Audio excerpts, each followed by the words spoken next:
Thousands evacuated in Dallas after rumors of gunfire at a cheerleading competition. What police say actually caused people to flee. And showers and storms to kick off the month of March. The latest forecast coming up on First Warning Weather. Also, changes on the way for Austin's parking for the first time in 15 years. What it means for your trips into Austin. Thanks for joining us tonight. I'm Nabil Ramadna. Cedar Park police say they've made an arrest after a bank robbery last night. Police say they've arrested 64-year-old Pedro Montoya and charged him with robbery. At around 4 p.m. yesterday, they got a call saying there was someone robbing a Chase Bank in Cedar Park and that the suspect had left a box with, quote, unknown contents behind. APD bomb squad was called in and deemed the box safe.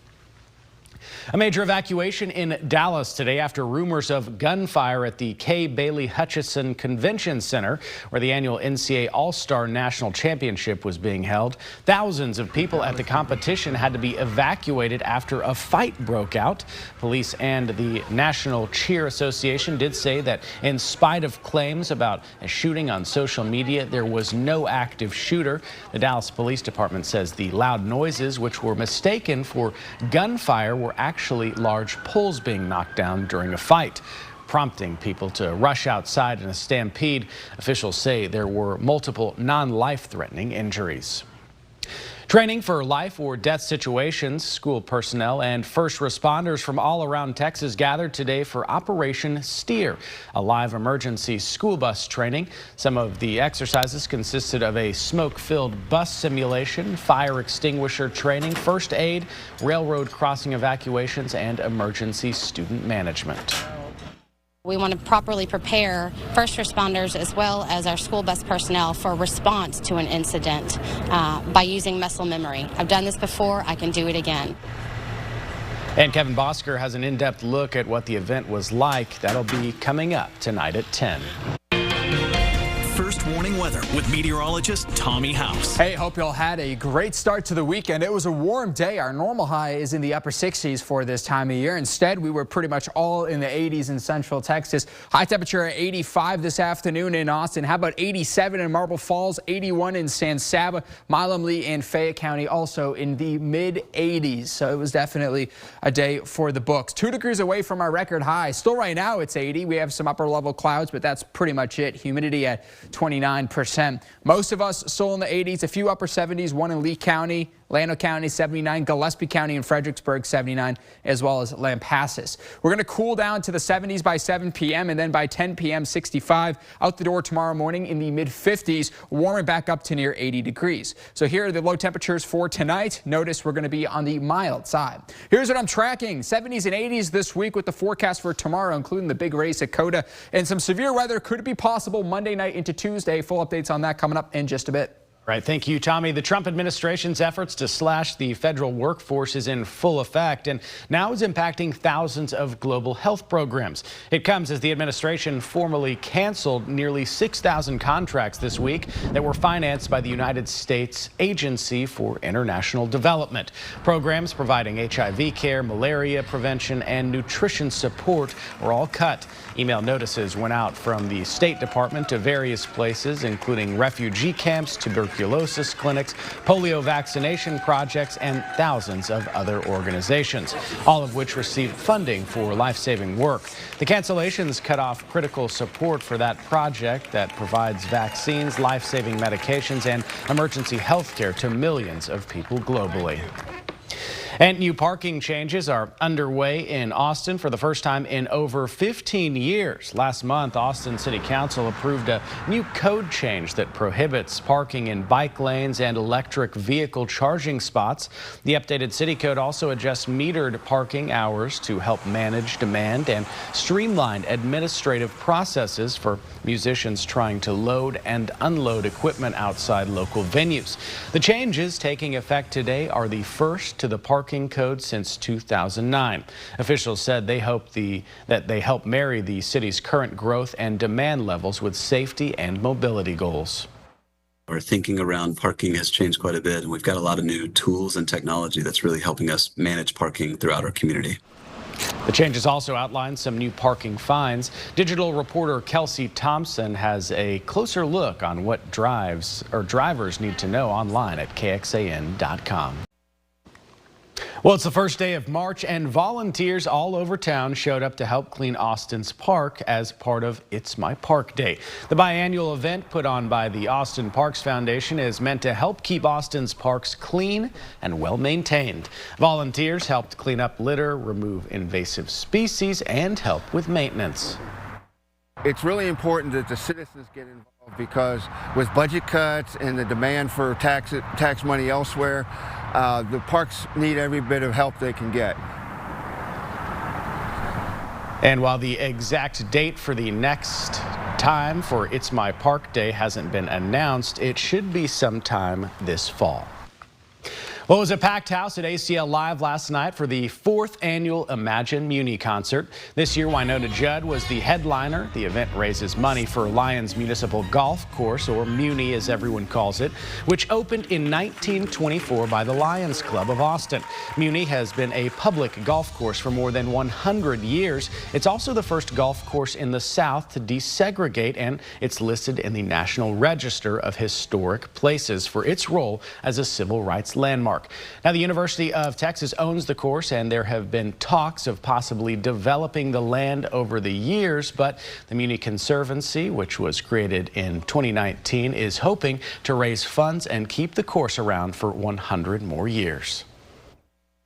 Need to let the University of Texas know that we appreciate the University of Texas, we love the University of Texas, but this is a public place, and a public entity like the University of Texas and a public entity like the City of Austin ought to be able to work it out so that we have a partnership that saves Muni. Well, heads up if you plan to travel soon. Time is running out for you to get a real ID or other approved travel documents, which you'll need to get through airport security. Adam Harding explains the enhanced requirements. It's off to a bachelorette party in Nashville for this group of family and friends flying today out of Newark Liberty. And these passengers have what many don't, a real ID. I have a real ID, and I got it because my parents encouraged me to get it. I do travel a lot for work, and I knew this was announced like 2 years ago, and I did get it done about 9 months ago. The TSA with an urgent warning for anyone planning to travel in the coming months. You'll need a real ID to board your domestic flight beginning May 7th, not just your regular driver's license anymore. And the deadline is fast approaching. Right now, if you do not count the 7th of May, there are 68 days left before enforcement will begin. COVID pushed the enforcement date back years, but airport workers say this time all signs point to takeoff. I will say this is as close as we've ever gotten to the implementation date. There is no sign that it's going to move from May 7th. More and more people are getting it, so that's positive. But I am concerned that not enough have. So how do you get one before May 7th if you haven't already? You'll need to schedule an appointment online with the MVC and bring proof of U.S. citizenship and residency. Additional documents you may need include a passport or birth certificate and social security card. Real IDs can be spotted with the star in the corner of the license. If you can't get one in time, passengers can fly using their passport instead. It was fairly easy. You know, you just go online and you make the appointment, and then you go to the DMV and make sure you get an early appointment because you can wait for a while. But with a little over 2 months to go, some passengers say making an appointment to get the real ID, well, that's easier said than done. They're backed up with the interviews. Hard to get an appointment? Yeah. Yes. Yeah. The TSA says without one, passengers risk security delays and being told they can't fly. Tonight, the agency says staffing levels are in good shape. They're appealing to passengers now to get this taken care of immediately. Do you plan on getting one between now and May 7th? I'm going to have to. First warning weather with meteorologist Tommy House. Hey, a pretty shot here of the Austin skyline. We had a bird that was flying around just earlier. Looks like it just took off. But we have mostly Clear skies, and we'll be keeping that trend through the overnight hours. It's still warm, 80 degrees right now. Winds out of the south-southeast at 5 to 10 miles per hour. Humidity at 29%. Temperatures were all in the upper 70s and low 80s. 80 in Georgetown, Milam County, 80 in Cameron, 79 in LaGrange, 79 out toward Llano County as well. Here's your evening planner. Temperatures will continue to drop from the 70s to the 60s by 11 p.m. We'll keep the mostly clear trend overnight heading off into your Sunday. High temperatures tomorrow. Winds will be out of the south. Not expecting any sort of rain for the second half of your weekend. All of us in the upper 70s and low 80s. All right, wind gusts will also pick up. We'll be mostly calm through the overnight hours, but then past around 10 a.m. tomorrow, up to 30 mile per hour at times through the afternoon and evening hours. These winds will be out of the southwest. Therefore, we have a very high wildfire risk for portions of San Saba, Mason, Gillespie, and Llano County. A high risk that is pretty much west of I-35 and then moderate east of I-35. So just prepare for that. Also, we have something we're tracking through the upper levels. This is about a mile up off the surface. We're going to be talking about a trough moving in Monday into Tuesday. See this dip in the jet stream? That is colder air coming in from the north at those upper levels, which means this is a perfect severe weather setup heading off Monday into Tuesday. So let's talk about it. We have a lot of thunderstorm instability that will be building in Monday into Tuesday. It's not a ton, but it's still decent enough to bring some sort of severe weather through the very early morning hours on Tuesday in Central Texas, and then this will move eastward and bring the possibility for some stronger storms. Now, the Storm Prediction Center has highlighted a good amount of eastern Texas. Notice Austin's out of that specific possible zone in the yellow here, and then probable, which is a little bit more likely for northern Louisiana, Arkansas, Mississippi, as well as western Tennessee. So this is through the day on Tuesday. So I'm not expecting big severe weather here in Central Texas itself, hence the rainfall amounts. Really nothing to talk about. 1/10 of an inch to 1/4 of an inch for Austin, and then 1/4 of an inch to an inch farther north and east. However, if we do see things evolve and change, we'll let you know at the first Warning Weather Center. Here's how it's going to look through the day tomorrow. We'll have a little bit of some morning upper level clouds that will clear out, and then mostly the rain will be staying to our north. We'll have this little piece of energy here. That's not the big severe weather. That should be clearing out Sunday into Monday. And then Monday itself, we're going to have a little bit of moisture sticking around. And then let's zoom on in here through Tuesday. By 9:30, see this linear structure of storms? Possibility there for some tornadoes and damage and wind. But again, Austin's not in it. It's going to be more north and east toward Tyler. So therefore, we have the lower rain chances just at 40%. Beyond that, Wednesday, Thursday, and Friday, things are looking pretty dry. So yeah, I mean, this is the only thing to talk about weather-wise Monday into Tuesday that could cause some sort of problems, but it should be clearing out pretty quickly by Tuesday afternoon. Pretty mild tonight, tomorrow into the upper 70s, low 80s, and our rain chances beyond Tuesday drop off until next Saturday, back up to 10%.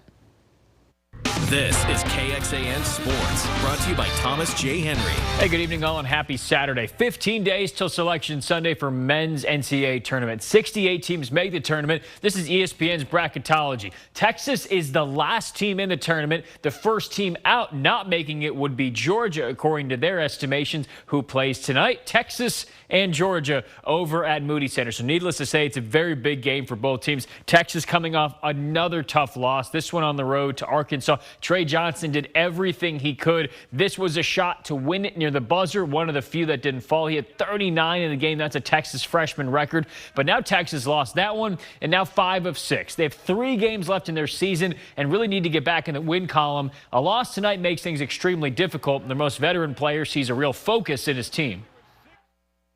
I think that the guys and the coaches, we've all really stayed in high spirits. We know that there's more opportunities ahead, and we know what we're capable of as a basketball team. I don't think that, the nation's seen our best basketball yet. I'm going to, do everything I can for the team. I'm going to put my body on the line. I'm willing to die for it. So I want to win. I want to make the tournament, and I'm going to do anything that the guys need me to do.